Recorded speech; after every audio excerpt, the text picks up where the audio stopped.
Good morning, students. I welcome you all to the session of Advanced Human Resource Management, Unit number 4, Incentive Plans. Students, today we had to start with incentives where gains vary differently at different level of output. અલગ output માટે અલગ wage તમને આપવામાં આવે છે. This method does not guarantee minimum earnings expressed in terms of time or output. However, workers' earnings vary in different proportion to output at different levels. Worker જે earn કરતા હોય એ ડિફરન્ટ હોય છે બરાબર છે at different levels. This method is highly motivating for efficient workers as earnings increase at an accelerated rate beyond certain level of output. The various schemes included are હવે શું કહે છે આ મેથડ બહુ મોટિવેટિંગ છે because અગર worker સારું output કરશે તો એને સારા અર્નિંગ્સ મળશે. Now there are some methods. First will be Taylor's differential piece rate system. This method was developed by F.W. Taylor in 1880. He proposed three different piece rates. હવે F.W. Taylor એક incentive method develop કરી છે. He suggested that for workers who produced below the standard, 80% of piece rate should be paid to them. હવે જે વર્કર્સનું જે standard જે benchmark level આપેલું છે એના કરતાં એ ઓછું પ્રોડ્યુસ કરે છે બરાબર છે તો એને ખાલી 80% જ એની પીસ રેટ એના વેજીસ પે કરવાના છે. Those workers who produce at the standard straight piece rate to be paid, and for those workers who produce above the standard 120% piece rate to be applied. હવે અમુક worker એવા હોય કે જે જેટલું નક્કી કરેલું હોય એટલું જ પે કરે છે તો એને પૂરેપૂરું પેમેન્ટ મળે. અમુક વર્કર એવા હોય બરાબર કે જે નક્કી કરેલું હોય એના કરતાં વધારે કરે છે બરાબર તો એને 120% પીસ રેટ મળવી જોઈએ. That is above the standard. Right તો આવી રીતે જે પ્રમાણે પ્રોડ્યુસ કરે એ પ્રમાણે એને પીસ રેટ આપવાની છે. Merrick's multiple piece rate system. This system is a modification of Taylor's differential piece rate system. He also provided three different rates to encourage average and new workers. હવે મેરિકે એક નવી system બહાર પાડી છે right કે average અને નવા worker હોય એને એન્કરેજ કરવા માટેની. He proposed straight piece rate to be paid to workers who produced up to 83% of standard output. એને શું પ્રપોઝ કર્યું છે કે જે લોકો સરખી રીતે પ્રોડ્યુસ કરે છે જે કીધેલું છે એ પ્રમાણે તો એ લોકોને 83% સ્ટાન્ડર્ડ આઉટપુટનું પે કરવામાં આવશે. 110% piece rate to workers who produced 83% to less than 100%. બરાબર છે. હવે જે લોકો 83% to 100% વચ્ચે પ્રોડ્યુસ કરશે એ લોકોને 110% વેજીસ મળશે બરાબર અને જે લોકો 100 કરતા and 120% piece rate for workers who produced 100% or above of standard output અને 100% થી વધારે જે પ્રોડ્યુસ કરશે એને 120% piece rate મળશે. રાઈટ સમજાઈ ગયું સ્ટુડન્ટ્સ? જે લોકોને કીધેલું છે એટલું પ્રોડ્યુસ કરશે તો 83% મળશે. જે લોકોને કીધેલું છે એના કરતાં થોડુંક વધારે કરશે બરાબર તો એને 110% પીસ રેટ મળશે અને જેને કીધેલું છે એના કરતાં બહુ વધારે કરશે બરાબર છે તો એને 120% પીસ રેટ મળશે. Next will be Gantt task system. Under this method, a worker is guaranteed time wage for output below the standard. Below the standard માટે time wage ની guarantee આપવામાં આવે છે. However, on reaching the standard output, the worker would be entitled to a bonus of 20% of time wage and for output above the standard, higher piece rates to be paid. બરાબર standard output પર પહોંચે તો વર્કરને કેટલા 20% bonus મળે છે બરાબર છે અને જો સ્ટાન્ડર્ડ કરતાં વધારે એ પ્રોડ્યુસ કરે છે તો એને એ પ્રમાણે વધારે પીસ રેટ મળે છે. Piece rate means as per the pieces produced. Next will be Emerson's efficiency plan. In this plan, standard time is set for each job and efficiency of worker is determined by the output produced to standard output and up to 67% efficiency level. A time wage is paid at 100% efficiency level. હવે શું કહે છે કે આમાં efficiency વર્કરની efficiency પ્રમાણે output મળે છે. 67% output મળે છે. બરાબર, સ્ટાન્ડર્ડ આઉટપુટ જો એ પ્રોડ્યુસ કરે તો પછી at 100% efficiency level 20% of time veg is given as bonus. બરાબર, 100% પોતાનું એફિશિયન્સી લેવલ બતાવે છે તો એને 20% ટાઈમ વેજ બોનસ તરીકે મળે છે. 100% કરતાં જો એ વધારે એફિશિયન્સી લેવલ બતાવે છે તો additional 1% bonus for additional 1% efficiency. તો 100% કરતાં વધારે એટલે 101% એફિશિયન્સી બતાવે તો 1% બોનસ વધારે મળે. 102% એફિશિયન્સી લેવલ હોય તો 2% બોનસ. 103% એફિશિયન્સી લેવલ હોય તો 3%. 104% એફિશિયન્સી લેવલ હોય તો 4%. એવી રીતે એ લોકોને મળે છે.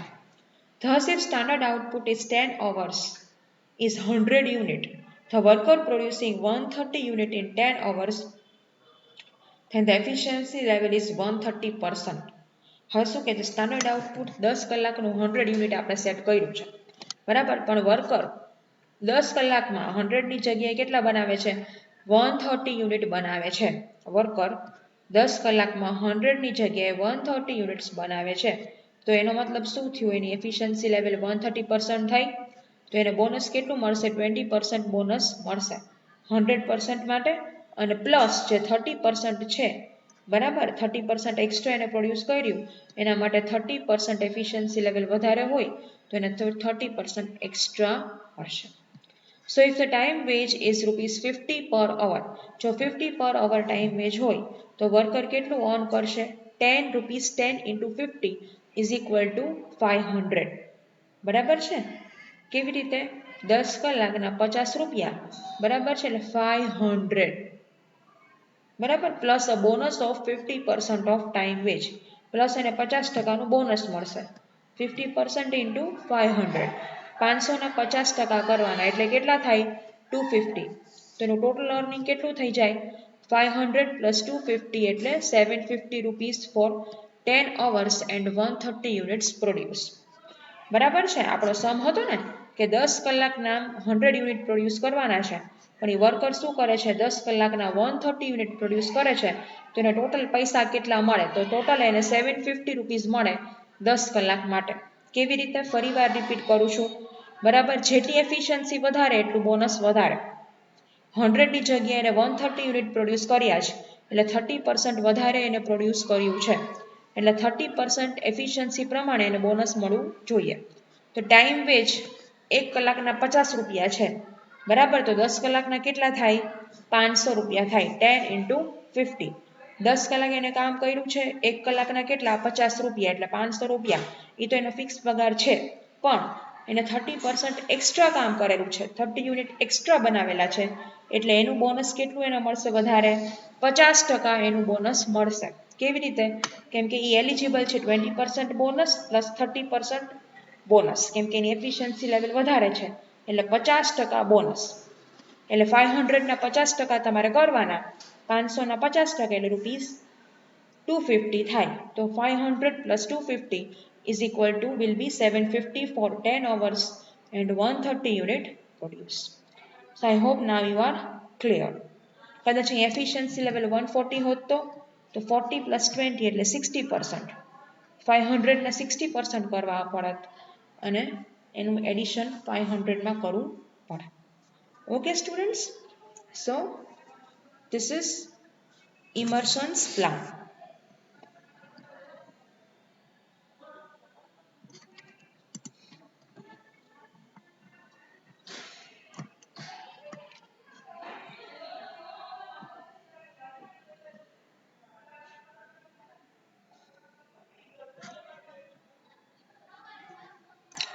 ઓકે સ્ટુડન્ટ્સ, હવે નેક્સ્ટ આપણો ટોપિક છે દેટ ઇઝ ગ્રુપ ઇન્સેન્ટિવ્સ, કે ગ્રુપમાં બધાને ઇન્સેન્ટિવ મળે છે. In units like grinding, welding works, in electrical industry, operations are performed by a group as a whole, and contribution of each worker in a group cannot be easily measured. In such cases, group incentive scheme is followed. હવે ઘણીવાર તમે ગ્રુપમાં કામ કરો છો ત્યારે individual contribution major કરવું બહુ શક્ય હોતું નથી, ત્યારે ગ્રુપ ઇન્સેન્ટિવ સ્કીમ ફોલો કરવાની હોય છે. The total earnings of the group are determined according to incentive method followed and then distributed among the members. Nothing, sorry, I'm distributed. Okay? Distributed among members of group on an equitable basis in case the group consists of members with equal skills. જો બધા member પાસે equal skills હોય બરાબર, તો જે incentive મળે છે એ આખા ગ્રુપ વચ્ચે સરખા ડિસ્ટ્રીબ્યુટ કરવામાં આવશે. When members are having unequal skills, the earning of group are divided among members in proportion to their time rates or specified percent. પણ જો earning અનઇક્વલ સ્કિલ્સ હોય બધાયમાં તો સ્કિલ્સ પ્રમાણે ઇન્સેન્ટિવ્સ ડિવાઇડ કરવામાં આવે છે. Now there are two types of incentive plans under team based incentive. હવે team based ઇન્સેન્ટિવમાં બે ટાઈપના પ્લાન છે બરાબર, work team plan and gain sharing plan. Okay, work team plan.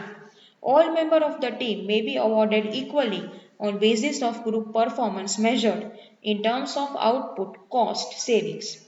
બધા મેમ્બરને વર્ક ટીમ પ્લાનમાં ઇક્વલી રિવોર્ડ કરવામાં આવે છે આઉટપુટ અને સેવિંગ્સ ઉપર. Scanlon plan is an example of such a system where employees are grouped on unit basis and incentive is linked to cost saved due to implementation of a suggestion received from an employee of a group. હવે એક સ્કેનલન plan છે બરાબર, એ પ્રમાણે શું થાય છે કે જો તમે સપોઝ કીધું હોય કે અમે ગ્રુપમાં કામ કરી છીએ આ પ્રોજેક્ટનું 10,000 બજેટ થશે પણ 7,000માં પતી જાય છે બરાબર. અને શું કામ 7,000માં પતે છે?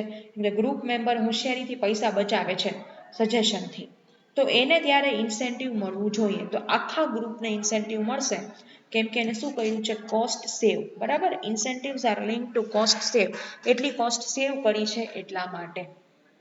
Okay students, now B will be gain sharing plan, whereby an organization may share with employees greater than expected gains in profitability or productivity. હવે ગેઇન શેરિંગમાં શું છે? ઓર્ગેનાઇઝેશન પોતાનો જે એક્સપેક્ટેડ ગેઇન્સ એટલે પ્રોફિટ છે એ એમ્પ્લોઈઝ સાથે શેર કરે છે. The rewards may be distributed as a flat amount for all employees or as a percentage of base salary. અને જે રિવોર્ડ છે ડિસ્ટ્રીબ્યુટ કરવાના છે બરાબર છે એઝ અ ફ્લેટ અમાઉન્ટ, એમ કે તમે એઝ અ એ લોકોને અમાઉન્ટ આપી દો છો કે 500 રૂપિયા બોનસ, 1000 રૂપિયા બોનસ, એવી રીતે. ઓર as a percentage of base salary for all employees or percentage of gains according to employee category. બરાબર છે, બધા બેઝ સેલેરી તરીકે એમ્પ્લોયીને ડિસ્ટ્રીબ્યુટ થઈ જાય છે or according to the proportion distribute કરવામાં આવે છે. ઓકે સ્ટુડન્ટ્સ, તો આ ગ્રુપ ઇન્સેન્ટિવ હતા. Next will be organization level incentives. ઓર્ગેનાઇઝેશનના ઇન્સેન્ટિવ્સની વાત કરે છે. This include profit sharing plan and employee stock option. આમાં બે ઇન્ક્લુડ કરવામાં આવે છે, profit sharing plan and employee stock option. Profit sharing plans are incentives where employees receive a share of firm's annual profit as agreed before the actual distribution. Profit sharing plan એક એવા incentive છે કે જેમાં એમ્પ્લોયીને share મળે છે ફર્મના annual પ્રોફિટમાંથી, ઓર્ગેનાઇઝેશનના annual પ્રોફિટમાંથી બરાબર. Employee share કરે છે profit at the end of the year or on retirement or in part, કે રિટાયરમેન્ટ થાય એમ્પ્લોયીનું ત્યારે ઓર્ગેનાઇઝેશન શેર કરે છે. Deferred profit sharing helps in retaining employees બરાબર છે. જો તમે સરસ રીતે પ્રોફિટ શેર કરો તો એમ્પ્લોઈઝને તમે ઓર્ગેનાઇઝેશનમાં રિટેન લાંબા સમય સુધી ટકાવી રાખી શકો છો. Okay students, and next will be employee stock option plans, ESOP. આગળ પણ આનું સ્ટડી તમારે લાસ્ટ ટોપિકમાં આવશે કે સ્ટોક મીન્સ શેર્સ, એમ્પ્લોયીને શેર્સ આપે છે. This allows employees to gain ownership in the organization for which they work. They also hold a share in the growth and profitability of their firm and results in higher motivation. આ એમ્પ્લોયીને શું થાય કે ownership આપે છે કે ભાઈ અમે પણ ફર્મના ઓનર છીએ, અમારી પાસે પણ ફર્મના શેર્સ છે. તમારી પાસે શેર હોવા એટલે તમે એ ફર્મમાં ઓનર છો, you are owner in the firm, right. એમ્પ્લોયીને એમ થાય કે ના, મારી કંપનીના શેર્સ મારી પાસે છે, એનો મતલબ એમ કે હું આ કંપનીને ઓન કરું છું, તો એ લોકોને એવું ફિલિંગ સારી લાગે છે. They also hold a share in the growth and profitability of their firm and results in higher motivation. જેમ જેમ ઓર્ગેનાઇઝેશનનો ગ્રોથ થાય એમ એમ એની પ્રોફિટેબિલિટી વધવાની જ છે, અને આના લીધે શું થાય, મોટિવેશન એકદમ હાયર થાય છે. એમ્પ્લોઈઝ આર મોટિવેટેડ કે અમને ફર્મના શેર મળે છે એમ કરીને એને મોટિવેશન મળે છે. Okay students, so here incentive plans for production employees are over. Okay, in next lecture we are going to start with incentive plans for other professionals.